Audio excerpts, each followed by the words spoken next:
sosial media tuh anak-anak tuh kan di teman-temannya terpapar.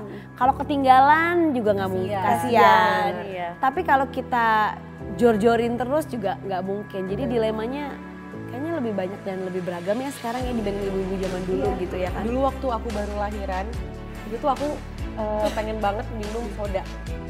Terus kata soda, terus tuh yang cabe-cabean, terus es. Minuman dingin deh pokoknya. Iya. Terus kata mama aku tuh, jangan ntar anak kamu pilek gara-gara ASI kamu, gara-gara kamu minumnya. Iya. Itu tuh Ya kayak gitu juga. Iya kan, Bukan namanya orang tua dulu ya kan. Iya. Ibu menyusui tidak perlu khawatir tentang makanan yang mereka konsumsi. Ibu menyusui tidak perlu khawatir tentang makanan. Ya harusnya khawatir sih. Harusnya bukan mungkin nggak perlu sampai khawatir, tapi seenggaknya mempertimbangkan apa yang dimakan gitu. Karena kan kalau anaknya alergi atau ternyata apa gitu. Iya sih. Kayak kan ada beberapa hal yang tidak boleh dikonsumsi juga kayak alkohol. Apalagi sih kalau lagi nyusuin tuh? Iya, ada Obat-obatan yang nggak boleh. Skincare gitu. juga nggak sih? Iya gitu. Jadi banyak tapi bukannya kayak khawatir kayak Bukan, oh jangan makan iya, gitu juga Kayak Beb. orang tua nggak sih? Kayak dulu waktu aku baru lahiran, itu tuh aku pengen banget minum soda. Terus kata soda, terus tuh yang cabe-cabean, terus es. Minuman dingin deh pokoknya. Iya. Terus kata mama aku tuh, jangan ntar anak kamu pilek gara-gara ASI kamu, gara-gara kamu minumnya. Iya. Itu tuh Ya kayak gitu juga. Iya kan, Bukan namanya khawatirin, orang tua dulu ya kan. Iya. Ya mungkin bukan khawatir tapi kalau misalnya punya pertanyaan mungkin bisa tanya ke dokter gitu. Iya, bener. pertimbangan lebih dipertimbangkan gitu. Setiap ibu selalu merasa bersalah saat sedang me time. Lumayan. Harusnya enggak, tapi seringnya iya gimana. Jadi di tengah-tengah gini boleh enggak? Iya lagi gitu. Kadang-kadang soalnya kalau lagi me time suka kelebihan. Suka lupa waktu ya. Suka lupa waktu. Setuju? Tidak setuju? Tergantung situasi sih kayaknya. Karena aku kadang kalau me time gitu kan benar-benar yang lepas dari kerjaan itu tuh kadang aku bawa kafe Kak tetep. Oke, jadi bukan me time. Bukan me time ya. Tapi ada juga yang me Quality time-nya bisa time. sama anak Quality juga. time, ya, quality Ada time juga sama yang anak, maksudnya nggak maksudnya Buat ada anak juga refresh-nya. nggak apa-apa juga gitu. Me time itu nggak selalu serta-merta sendiri banget juga kok kalau menurut aku ya. Bener. Iya nggak sih? Yang penting Jatuhnya, waktu yang kita bisa memprioritaskan kebutuhan diri Iya. gitu. Ini tuh kebutuhan diri bukan maksudnya bukan Jadi mungkin berarti kalau misalnya sama sendiri. misalnya sama bawa anak juga ada yang jagain. Jadi kita tuh ya udah yang penting dia kelihatan aja di Iya bener, kita aku juga gitu. kadang kerjanya tuh bawa anak. Bawa susunya. Hari ini nggak bawa tapi? Kenapa? Hari ini nggak bawa. Gak bawa, karena jam tidur Jam kadang tidur. ini. Sama. Ibu kadang-kadang berpura-pura tertidur di tempat tidur agar anak mereka juga tertidur cepat. Setuju banget. Segitu aja dicolok mata kita. Tapi gue gak tahu kenapa kalau misalkan makin gue pura-pura tidur, makin gue cepet-cepetin tidur anak tuh makin Makin lama nggak- tidurnya. dia makin nggak ngantuk, iya. bener, sama. Giliran habis Bener. itu lagi gak ada apa-apa gitu, abis itu gak perlu sahur, gak perlu apa, ya kita santai aja gitu nemenin tidur, ya dia cepet Dia tidur dengan sendirinya, bener. Sama. Nggak, anak tuh lebih lama tidur sama kita dibanding sama susternya. Bener. Iya, kalau itu Kalau iya, sama, bener. aku juga kalau cepet bener kalau Kavi lagi sama mbaknya dia jam 9 udah bisa tidur. Tapi kalau sama aku paling cepet setengah 12. Padahal dia Jauh udah juga, capek iya. seharian tapi nggak tahu kenapa kayak Excited kali mungkin bisa dia ngobrol ngerti seneng. ya ibunya kerja nih ini lagi numpuk sama ibu jadinya Pengen maunya ngobrol, main. pengen pengen iya, ngobrol, pengen iya. Dia iya, udah iya, di tempat bener. tidur udah nggak ada gadget nggak ada mainan. Iya, nggak ada tapi main, nggak ada ngobrol nonton, dia gitu. ngobrol. Bener. Kangen aja gitu Kangen loh kayaknya, kayaknya. Seorang ibu lebih bersemangat tentang ulang tahun anak-anaknya daripada ulang tahun sendiri. Setuju. Iyalah. Setuju. Kalau kita kan nggak bisa jadi pakai kostum-kostum gitu. Iya, bener. Nggak pakai dekor-dekor suka drop ya kan. Ngapain gitu pakai. Padahal juga dekor, ulang Beb, tahun anak gitu. jadinya acara ibunya juga kan. Iya, kan Kita yang lebih repot. Bener.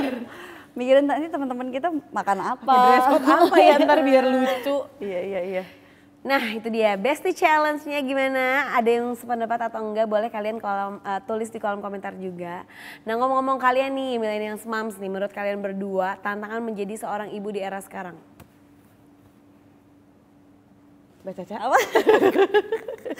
Kok kayaknya banyak banget ya gitu. Iya, banyak. Ya mungkin emang kalau misalkan ngomonginnya soal era, mungkin kalau sekarang kita tuh dapat privilege untuk tahu lebih banyak gitu. Bener. Informasi tuh lebih gampang iya, dicari, lebih kita tuh lebih terpapar dengan informasi-informasi, tapi itu juga jadi tantangan tersendiri karena anak kita juga informasinya lebih banyak. Bener. Jadi kita mengolah informasi dan nanti anak kita mengolah informasi itu juga yang jadi sesuatu yang lumayan challenging juga tuh, karena gimana cara kita memfilter dan nanti kita ngajarin anak kita memfilter informasi itu biar nggak salah-salah, itu juga tantangan baru. Kalau misalkan yang dari dulu ya mungkin kalau misalkan zaman dulu katanya anak disuruh diem aja, kalau sekarang kalau misalkan lagi repot gitu kan, kalau sekarang kan kita lebih ngedengerin anak, lebih mencoba memahami emosi anak. Bukan berarti ada yang paling bener, ada yang paling salah, tapi kalau sekarang tuh mungkin tantangannya jadinya kita lebih kenal sama emosi kita sendiri, kenal sama diri kita sendiri biar kita bisa meregulasi emosi anak juga gitu. Kalau aku bener-bener kayak gadget nih misalnya, itu tuh ngebantu banget sih. Nggak semuanya sih, karena kita juga tetap harus milih-milih kan. Cuman kalau misalnya kayak Kavi itu, dia misalnya ini nggak mau sikat gigi nih, nggak bisa aku omongin tuh dia kayak nggak percaya gitu loh Mbak. Jadi kayak Kavi, ntar kalau nggak sikat gigi, ntar giginya jadi kayak gini. Jadi tuh aku harus ngasih lihat video kayak dari TikTok Visual yang berarti dia. bener nih. Nanti kalau Kavi nggak sikat gigi, ntar giginya kayak gini mau.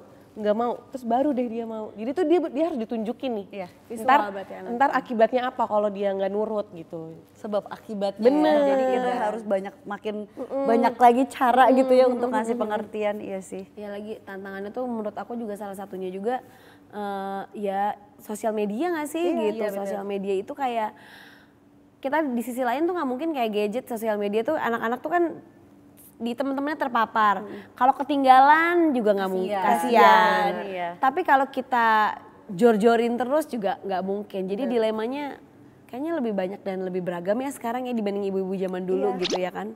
Karena pengetahuannya juga lebih banyak. Pengetahuannya juga lebih banyak. Cara-caranya ilmu parenting itu dari banyak A banget sampai loh. Z banyak banget. Jadi kita kadang-kadang juga untuk konsisten terhadap sesuatu juga jadinya susah karena hari ini ngomongnya kata temen gue lebih baik kayak gini Bahkan gitu. dokter aja tuh ngomongnya beda-beda ya Mbak. Iya, ya karena approach-nya beda-beda bukan berarti salah. bukan berarti Tapi balik lagi untuk yang susah tuh cara menemukan jalan yang terbaik untuk salah dua belah pihak gitu. Kita sebagai ibu dan anaknya gitu. Iya Jadi, benar, setuju banget sih. ya mencari-cari itu. Bismillah ya. Karena emang dokter pun juga kita cocok-cocokan ya. Benar. Misalnya Dokter cocok sama cocok-cocokan, dokter cara cocok-cocokan. Jadi apa yang kita diomongin di sini belum tentu juga cocok buat semua orang dan buat ibu-ibu di rumah gitu tuh belum tentu gitu. Karena kan kita aja orangnya beda ibunya, anaknya beda lagi gitu. Suaminya Jadi nggak bisa. beda, semuanya Suaminya beda loh. Mbaknya beda, semuanya beda. Tempat tinggalnya gitu. beda gitu, belum tentu nggak ada one size fits all lah gitu. Betul. Nah gimana nih cara kalian menemukan balance antara teknologi sebagai alat pendidikan anak tapi juga harus ngebatasin juga nih screen time-nya. Gimana ya? Sebenarnya kalau misalkan aturannya itu kan udah ada yang direkomendasikan, tapi sebenarnya balik lagi sih ya kayak ke kebutuhan rumah tangga, orang-orang kan beda pasti punya alasannya tersendiri, tapi yang penting adalah dicek nih ciri-ciri anaknya nih berkembang dengan optimal apa enggak gitu. Kadang-kadang ya udah deh nggak apa-apa kasih aja gadget tapi kelihatan anaknya jadi susah fokus. Jadi itu berarti kan diajak ngobrol. iya nggak bisa diajak ngobrol. Berarti kan itu ada sesuatu yang harus di adjust gitu kan. Kalau misalkan oh anaknya baik-baik aja, dia masih makan masih fokus makan, belajar masih fokus belajar, berteman masih berteman, tapi kalau pas lagi saatnya nonton ya berarti dia udah bisa gitu kan, dipercaya. Jadi dilihat-lihat aja sih ya, karena tiap anak beda. Ada 2 anak di rumah aja beda banget gitu. Ada yang bisa harus konsisten dengan waktu, ada yang satu dia lebih slow tapi dia juga nggak tertarik banget sama gadget. Jadi ya udah deh, nggak apa-apa kalau dia mau nonton, toh dia juga nggak addicted gitu. Ya, kalau Kavi, aku kasih gadget buat makan biasanya.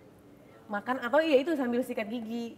Nah itu tuh paling susah soalnya dia tuh susah buat sikat gigi. Iya. Susah sih emang.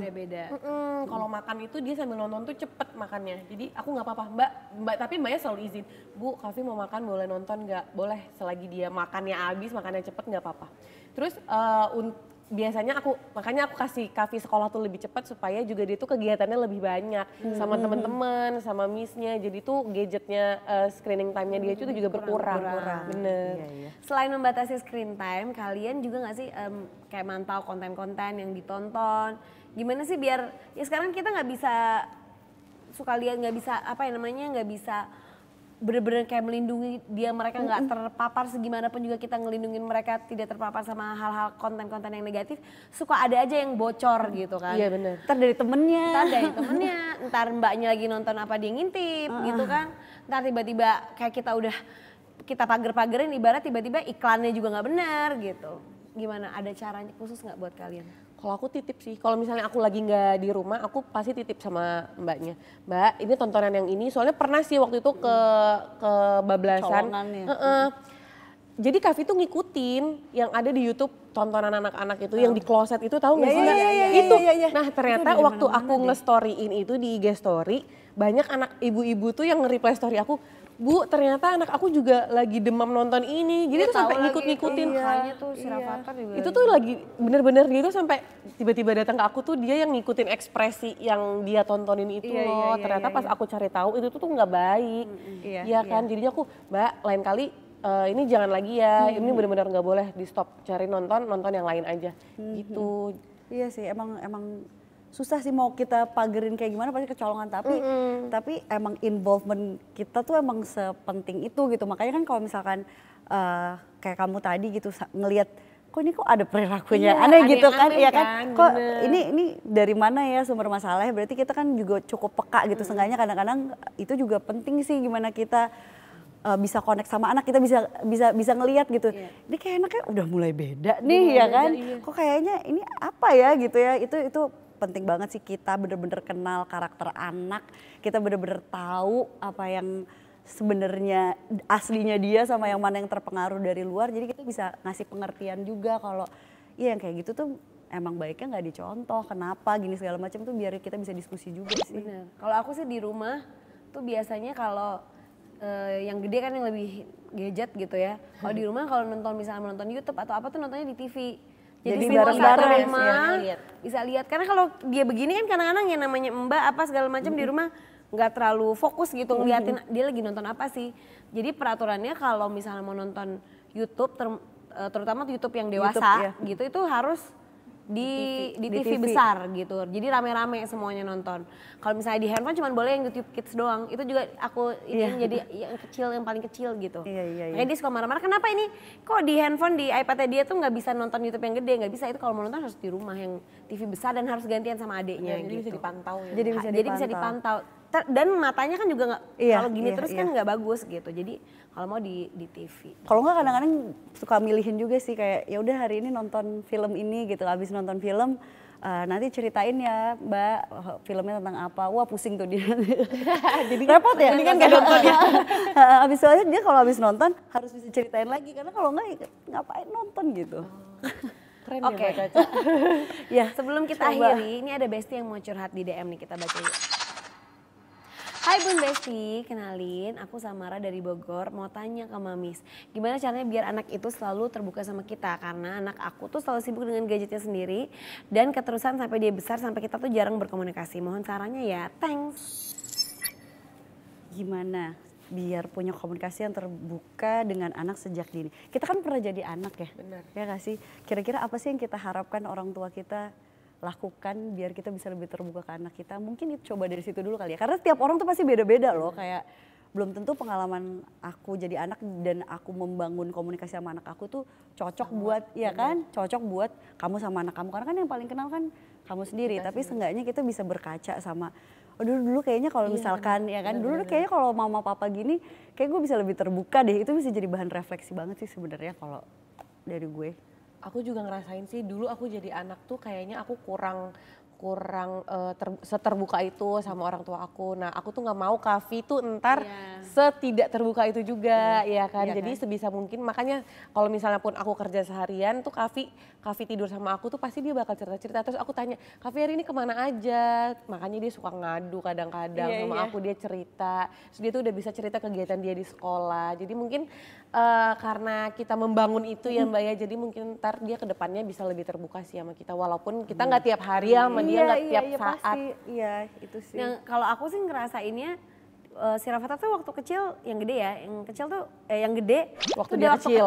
yang gede waktu dia kecil masih sering ngobrol. Tapi nggak tahu kalau anak laki tuh kayaknya, anak laki gitu deh. dia nanti tambah besar tuh tambah kayak ada saatnya kayak gitu ya. bener. Tapi aku sih selalu kayak mencoba untuk nggak ada apa-apa tetap ngelendot ke dia. Jadinya kitanya juga yang jangan terlalu baper gitu sama anaknya kalau menurut gue ya. Jadi kayak ya kadang-kadang walaupun kok dia udah nggak mau nempel-nempel lagi ya, udah nggak mau cerita-cerita lagi gitu. Karena kayaknya dia udah semakin besar gitu. Tapi ya kitanya tetap terus aja gitu. Dengan harapan nanti semoga ya dia bisa cair lagi sama kita gitu. Karena kalau misalkan tadi ngomonginnya soal gadget karena anaknya sibuk gadget, mungkin itu juga kali ya karena gadget itu kan satu arah dan menarik, warna-warni, terus dramatis gitu kan. Kita minta apa aja dikasih. Iya, terus instan lagi, cepet klik gini. Sedangkan kan kita manusia kayak ya kadang-kadang ada delay-nya gitu kalau mau memenuhi kebutuhan anak. Terus kadang-kadang kita juga kalau lagi capek nanggepinnya seadanya gitu. Jadi sebenarnya mungkin tipsnya kita coba jadi lebih menarik daripada tontonan anak gitu. Iya kan? Kayak maksudnya kayak susah ya. Iya kan kalau misalnya kayak Ira dia kan ekspresif banget kan. Pasti kan anak tuh juga. Iya benar. Pasti kami juga seneng gitu ngobrol karena kamu juga wah gitu kan. Iya kan gitu. Ya gadget menarik sih, tapi mama juga menarik gitu kan. Jadi kayak gimana caranya kita juga bisa jadi tempat yang menarik buat anak berinteraksi gitu. Jadi nggak cuma gadget aja yang menarik gitu. Oke, itu dia tadi kita ngobrol-ngobrol bareng sama Caca dan Ira, jadi ibu-ibu milenial. Terima kasih Caca dan juga Ira udah datang. Buat Besti semua jangan lupa follow semua sosial medianya Bun Lifetime. See you, bye Besti. Bye. Bye Besti.